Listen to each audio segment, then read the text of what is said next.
Welcome back to my channel, Mark De Los Santos Vlogs. And today, nandito tayo sa aking room para gawin ang isang napaka-special na bagay na first time ever ko pong gagawin. Dahil recently, I just bought my new gimbal to provide smoother and more clearer na videos para sa aking mga content. So mga kulilits, help me at samahan nyo kung i-unbox ang gimbal na ito. So mga kulilits, bumili ako ng gimbal kasi medyo nahihirapan na akong gamitin ang aking mobile phone. Actually, mobile phone lang ginagamit ko sa paggawa ng content.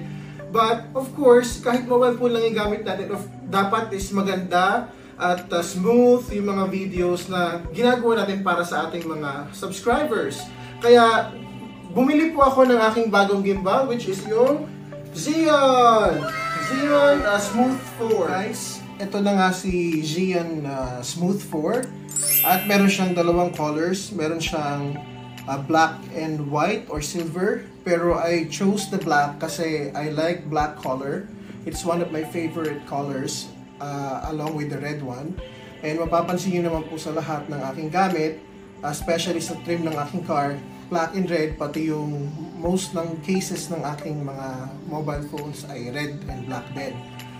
So, ang features ng Smooth 4 actually is meron siyang focus pull and zoom capability, phone and go, at meron din itong tatawag na vertigo video recording based dun sa napanood ko na review about this. So, let's start the unboxing mga kulilits. Kailangan na natin ng tulong yung ating mahiwagang cutter. Ayan, i-open natin siya. Guys, meron siyang parang styro sa loob. Tingnan nyo. Bakit ganun yung box nito? Medyo madilaw. So, ito yung box. Tatapon ko muna sa gilid. Sorry. So, guys, ito yung nasa loob ng box. So, para siyang styro-like box. Sturdy naman siya para siguro safe yung magiging gimbal natin. And let's open it, guys. Ayun na siya mga kulilits. Imagine mo, malaki pala siya. Kasi dun sa mga videos and dun sa pictures na nakikita ko is napakaliit na niya, kulilits. Pero in person, malaki pala siya. Oh. So guys, meron siyang cable. Anong klaseng cable? Oy! USB Type-C na yung cable, guys. Type A to Type C. So, napaka-convenient kasi widely used na po yung Type C. So, pwede natin, pag naiwan natin yung cable na to, pwede tayong manghiram sa ating mga friends or sa mga co-workers para ma-charge yung ating gimbal. Then, meron din po siyang kasamang stand ng tripod o stand, which is, I think, pag tinamad ka sigurong buhatin yung gimbal mo, pwede mo na lang siyang patayuin or steady na lang gamit ito. Good, maganda. At syempre, yung ating gimbal, mga kulilits, ito na siya. Gumagalaw-galaw pa, guys. O, tignan nyo. Nakakatuwa. Itabi ko muna yung box dito. And guys, nakita nyo, gumagalaw-galaw siya and sobrang excited akong gamitin ito. Tignan nga natin kung meron siyang battery. Uy, meron, guys. Ayan.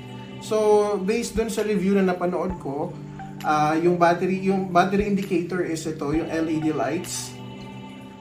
And then, kailangan is stable daw yung paglagay ng phone mo para maging pantay or maging efficient yung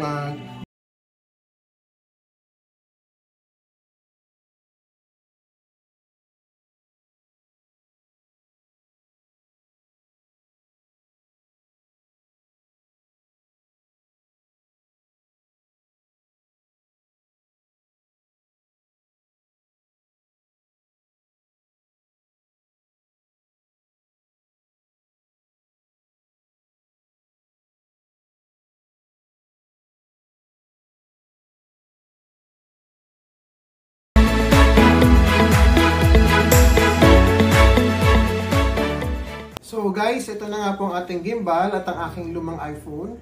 At susubukan po natin gamitin yung ating bagong gimbal from Xion.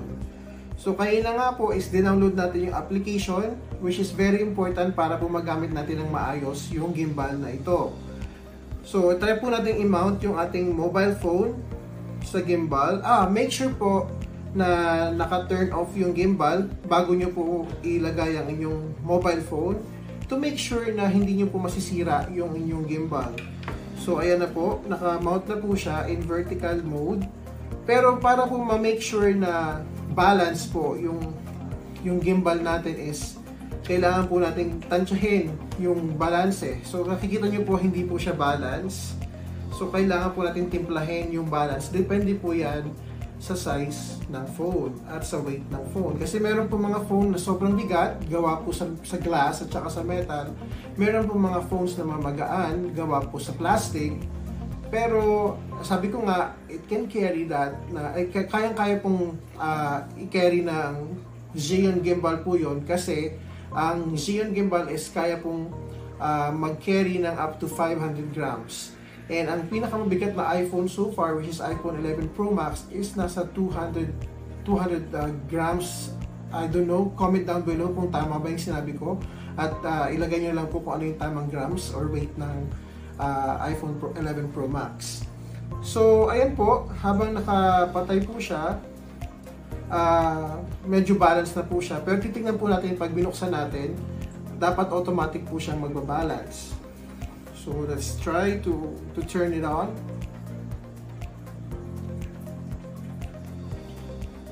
So, ayan po, makikita nyo po, automatic siya nagbabalance. So, meaning, tama po yung pagbabalance na ginawa natin doon sa ating gimbal. So, guys, makikita nyo dyan yung action, yung live na ginagawa ng gimbal sa ating mobile phone. So, tingnan nyo po, ginagalaw-galaw ko po yung aking kamay at syempre hindi po masyadong gumagalaw at shaky yung phone. So which is good kasi ibig sabihin po niyan is magkakaroon po tayo ng mas smoother at saka clear na content para sa ating mga subscriber. So ayan po si Xeon Smooth 4 Gimbal. Napakagandang investment po especially sa mga tao or sa mga YouTubers na katulad ko na gumagawa ng kanilang mga contents. Para po makapag-provide din to or makapag-create tayo ng mga magagandang contents para sa ating mga subscribers. So sa murang halaga, magkakaroon tayo ng ganito.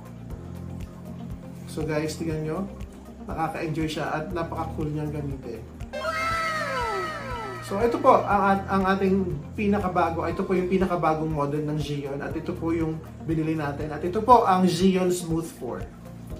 So yun na nga, mga Kulilits, maraming salamat po sa inyong pagsama sa akin today sa pag-unbox ng ating bagong Xeon Smooth 4 Gimbal na magagamit po natin on our future videos, especially tomorrow. Meron po kami pupuntahan kaya abangan niyo yan. At para masubaybayan ninyo ang aming mga future videos, don't forget to hit the subscribe button, pati na rin yung mga notification bell para update kayo sa aking mga future videos. Kaya muli maraming salamat mga Kulilits. God bless and peace!